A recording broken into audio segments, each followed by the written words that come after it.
नमस्कार विद्यार्थी मित्र, आपल्या सगळ्यांचं एच.डी एक्झाममध्ये खूप खूप स्वागत आहे. विद्यार्थी मित्र, आज आपण वयवाढ संदर्भ तसंच त्यानंतर मैदानी चाचणीची तारखा कधी येणार, मैदानी चाचणीला सुरुवात कधी होणार, त्या संदर्भात अत्यंत महत्त्वाची फिक्स माहिती देणार आहोत. विद्यार्थी मित्र, आपल्याला खूप सगळ्या विद्यार्थ्यांच्या कमेंट असतात वेगवेगळ्या प्रकारे. त्यामधून आपण महत्त्वाच्या ज्या कमेंट आहे त्यावर व्हिडिओ बनवतो असतो आणि विद्यार्थ्यांना व्हिडिओच्या माध्यमातून माहितीनं अपडेट देत असतो. तर विद्यार्थी मित्र, फिक्स मैदानी चाचणी कधी सुरुवात होणार त्या संदर्भात महत्त्वाचा व्हिडिओ आहे. शेवटपर्यंत व्हिडिओ बघा. चॅनलला सबस्क्राईब करा.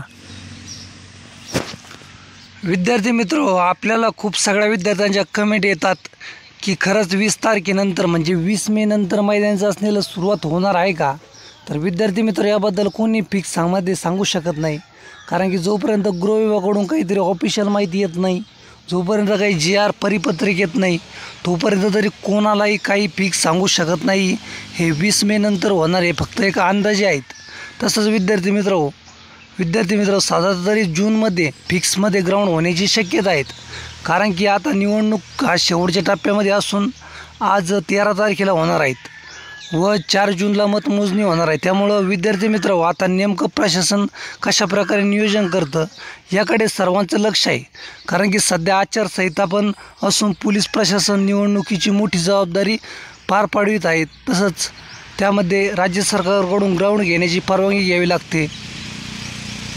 मैदानी चाचणी असो किंवा इतर पण काही ठिकाणी करायचे असतात, त्या गृह विभागाकडून परवानगी घ्याव्या लागतात. जर गृह विभागाने प्रशासनाला परवानगी दिली तर मैदानी चाचणीला सुरुवात केली जाईल.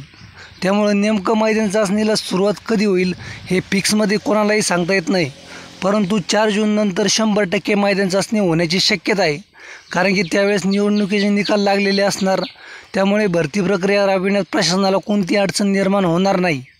परंतु आता आचारसंहिता पण आहेत आणि निवडणुकीच्या मतपेट्याची जबाबदारी किंवा इतरही कायदा सुव्यवस्थेच्या प्रश्नामुळे पोलीस प्रशासन पूर्णपणे व्यस्त आहेत. तसंच राज्य सरकारलाही मैदानी चाचणी असो किंवा संपूर्ण भरती प्रक्रिया लवकर पूर्ण राबवणे अत्यंत गरजेचे आहे, कारण की पुढे विधानसभेची आचारसंहिता पण लागणार आहे. त्यामुळे विधानसभेच्या आचारसंहितेचा विचार करून त्यांना त्यापूर्वीच ही भरती प्रक्रिया राबवणे अत्यंत महत्त्वाचे आहेत.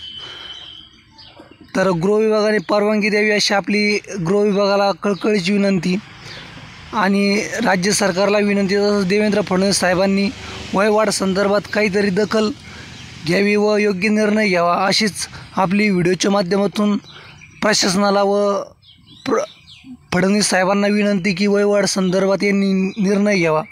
तर अशाच माहितीसाठी आपल्या चॅनलवर अपडेट मिळवा. तुम्ही हा व्हिडिओ